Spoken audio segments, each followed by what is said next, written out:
ሰላም የተከበራችሁ የኢትዮ ታይምስ ቤተሰቦቻችን እንደምን ቆይታችኋል? አልሸባብ በሶማሊያ መንግስት ላይ ጥቃቱን እያጠናከረና ይዞታውን እያሰፋ መሆኑን ተከትሎ የአልሸባብ ወቅታዊ ጉዳይ በሶማሊያ ምን እንደሚመስል፣ አሁን ላይ ያሉ ስጋቶች ምን እንደሆኑ የተለያዩ ታማኝ ምንጮችን በመመርኮዝ የሚያትተውን የቢቢሲ መጣጥፍ እንደሚከተለው አቅርበንላችኋል። እስከ መጨረሻው ድረስ ላይክ፣ ሼር እና ሰብስክራይብ በማድረግ አብራችሁን እንድትቆዩ በአክብሮት እንጋብዛለን።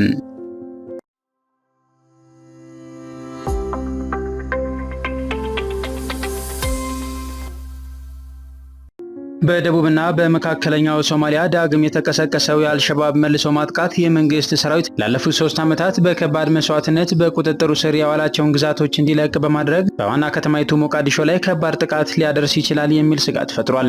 የሶማሊያ መገናኛ ብዙሃን ጥቃቱ የደረሰው በፕሬዚዳንት ሐሰን ሼክ ማህሙድና በፖለቲካ ተቀናቃኞቻቸው መካከል የተፈጠረው አለመግባባትን ተከትሎ ለሶማሊያ የአፍሪካ ህብረት ቴሌኮም ዓለም አቀፍ ድጋፍ እያሽቆለቆለ በመምጣቱ እንዲሁም በብሔራዊ ጦር ሰራዊት ውስጥ ያለው ደካማ አደረጃጀት በመኖሩ ነው ይላሉ።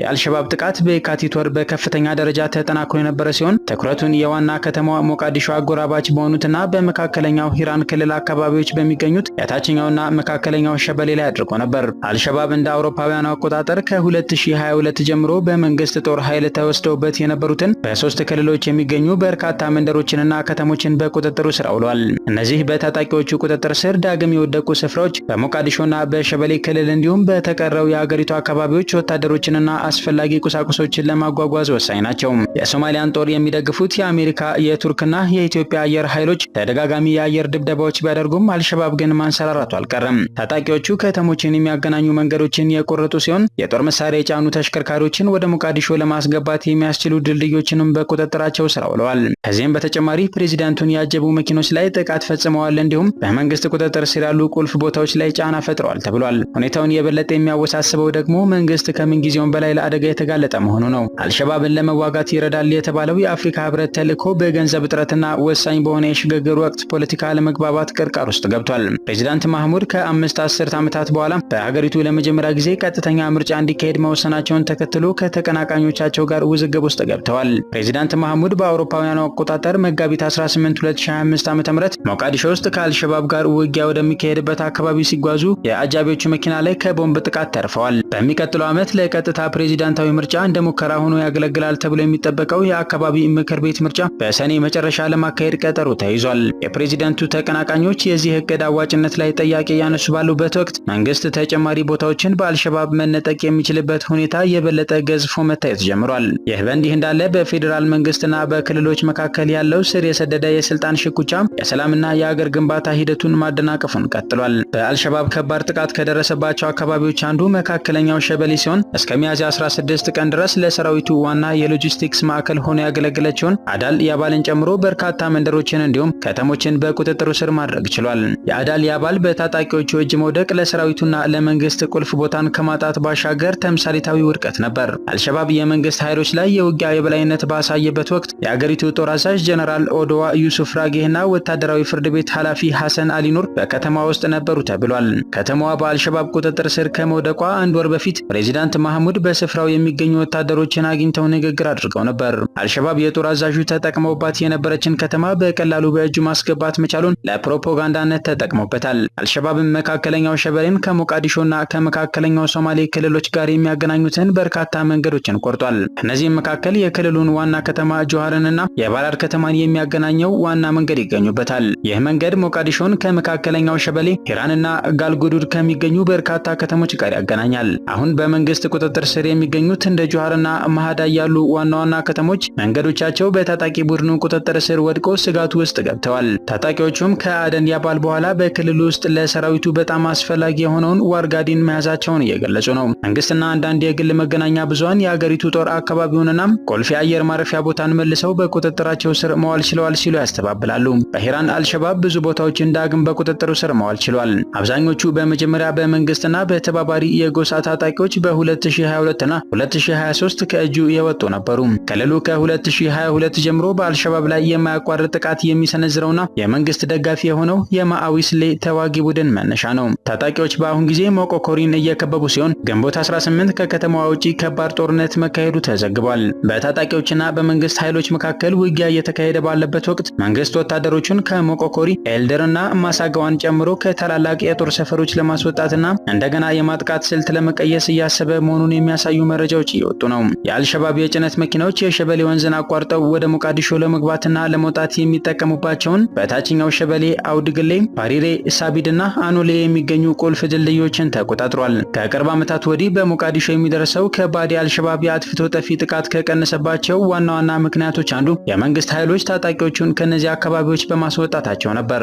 አሁን ግን ቡድኑ መልሶ በቁጥጥር ስር ስለዋላቸው ከተማዋ እንደገና ለጥቃቶች የተጋለጠች ሲሆን ውጤቱም ቀድሞውኑ ሊገመት የሚችል ሆኗል። እንደ አውሮፓውያን አቆጣጠር ግንቦት 18 ቀን በሞቃዲሾ አልሸባብ በወታደራዊ ካምፕ በስልጠና ላይ የሚገኙ ወታደሮች ላይ ባነጣጠረው የአጥፍቶ ጠፊ ጥቃት 30 ሰልጣኝ ወታደሮችን መግደሉንና ሌሎች 50 ማቁሰሉን ተናግሯል። የግል መገናኛ ብዙሃን 20 ሰዎች መሞታቸውንና 15 መቁሰላቸውን ዘግበዋል። ከመጋቢት 15 እስከ ግንቦት 19 ባለው ጊዜ ውስጥ አልሸባብ በሶማሊያ ውስጥ በጣም አስተማማኝ ከሆኑት ስፍራዎች አንዱና የውጭ ሀገር ዲፕሎማቶች፣ የተባበሩት መንግስታት ቢሮዎችና የአፍሪካ ህብረት ወታደራዊ ተልእኮ መቀመጫ የሆነው የሃላኔን ህንፃ ቢያንስ 5 ጊዜ ደብድቧል። ብዙ የሞርታር ጥቃት የደረሰበት ሃላኔ ከአደን አዴ ዓለም አቀፍ አውሮፕላን ማረፊያ አጠገብ ይገኛል። የሚያዝያ 6ቱ ድብደባን ተከትሎ አንዳንድ በረራዎች ወደ ሌላ አቅጣጫ እንዲመለሱ የተገደዱ ሲሆን በአካባቢው ባሉ ሌሎች ስፍራዎች ላይም ጥቃት በመድረሱ በአየር ማረፊያው የአደጋ ጊዜ ደወል ተሰምቶ ነበር። በተጨማሪም አልሸባብ በሚያዝያ 28 በሃላኒ ላይ በፈጸመው ጥቃት 3 አሜሪካውያንን መግደሉንና 6 ጣሊያናውያንን ማቁሰሉን ተናግሯል።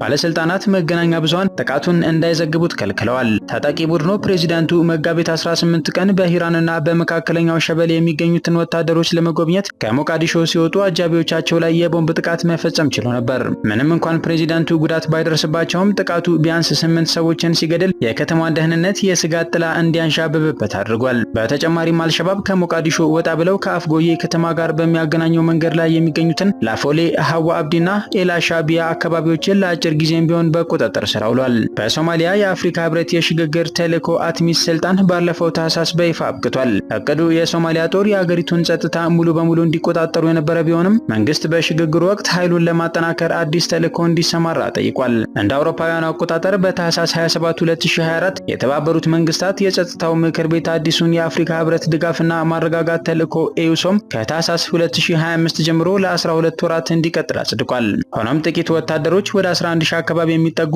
ያሉትና ከአቲሚስ የበለጠ ጠባብ ስልጣን ያለው ኤዩሶም አሜሪካ የገንዘብ ድጋፍ እንደማትሰጥ ካሳወቀች በኋላ የማያላውስ የገንዘብ ተግዳሮት አጋጥሞታል። የሶማሊያ መገናኛ ብዙሃን ውሳኔውን በሶማሊያ መንግስት ውስጥ ካለው ደካማ ቁጥጥርና ሙስና ጋር አያይዘውታል። አሁን ቢያንስ ለ7 ወራት ደሞዝ ሳያገኙ የቆዩት የኤዩሶም ወታደሮች በአካባቢው ህዝብ ላይ ብስጭታቸውን መወጣት ሊጀምሩ እንደሚችሉ የሚጠቁሙ ምልክቶች አሉ። ባለፈው ሚያዝያ ወር አጋማሽ የሶማሊያ መንግስት በታችኛው ሸበሌ የኡጋንዳ ጦር እርሻን በቁጥጥር ስር አውሎ ወደ አየር ማረፊያነት ከመቀየሩ በፊት ሰብሎችን መውሰዱን ገልጿል። የኡጋንዳ መከላከያ ሚኒስትር ጃኮብ ማርክሰን ሳቦዝ በሚያዝያ 25 በካምፓላ የኤዩሶም ጦር አባል ሀገራት ሚኒስትሮች ባደረጉ ስብሰባ የአልሸባብ ዳግም ማንሰራራት በአፍሪካ ቀንድ ላይ ከባድ ስጋት መሆኑን አስጠንቅቀዋል። የምስራቅ አፍሪካ የልማት በይነ መንግስታት ባለስልጣን ኢጋድ እንዳለው ኤዩሶም አልሸባብን ለመቋቋም 8000 ተጨማሪ ጦር ያስፈልገዋል። በአውሮፓውያኑ አቆጣጠር ከ2012 አንስቶ ኢትዮጵያ በሶማሊያ የአፍሪካ ህብረት የሽግግር ተልዕኮ አትሚስ አካል ሆና ቆይታለች። የኢትዮጵያና የሶማሊያ መንግስታት በአዲሱ የአፍሪካ ህብረት የድጋፍና የማረጋጋት ተልዕኮ ኤዩሶም ውስጥ የኢትዮጵያን ጦር ተሳትፎ የሚያረጋግጥ ስምምነት መፈረማቸው ይታወሳል። በአውሮፓውያኑ ሚያዝያ 18 ቀን አንድ አጥፍቶ ጠፊ በሞቃዲሾ በሚገኘው በዳማኒዮ ካምፕ ውስጥ የጦር ሰራዊት አባላትን ኢላማ አድርጎ ነበር። ጠንካራ የአፍሪካ ህብረት የጸጥታ ድጋፍ ከሌለ አልሸባብ ሞቃዲሾ ላይ ጥቃት ሊሰነዝርና ደካማ የሆነውን የአገሪቱን ክፍል ሊያፈራርሰው ይችላል የሚል ስጋት አይሏል። የካቲት መጨረሻ ላይ ታጣቂዎቹ ለአጭር ጊዜም ቢሆን ከሞቃዲሾ 30 ኪሎ ሜትር ርቀት ላይ ርቃ የምትገኘዋን ባላድን በቁጥጥር ስር ሲያውሉ የአሜሪካ ኤምባሲ በዋና ከተማዋ ከሳምንታት በኋላ ጥቃት ይኖራል ሲል ያስጠነቀቀ ሲሆን ከተማዋ በታጣቂዎቹ እጅ ትወድቃለች የሚል ስጋትን አስከትሏል። አልሸባብ በሞቃዲሾ ደጃፍ ላይ እንደሚገኝ ሲነገር በዓለም ዙሪያ ያሉ ታጣቂዎችም ተደስተው ነበር። እንደ እውነቱ ከሆነ አልሸባብ ሞቃዲሾን ለመያዝ አስፈላጊውን የሰው ኃይል ያዘጋጀ፣ በቁሳቁስም ቢሆን የደረጃ አይመስልም። ይህ ቢያንስ በአጭር ጊዜ ውስጥ ባይሆንም በአጠቃላይ ግን ከብሔራዊ ጦር የበለጠ ቁርጠኛና የተቀናጀ ኃይል አለው።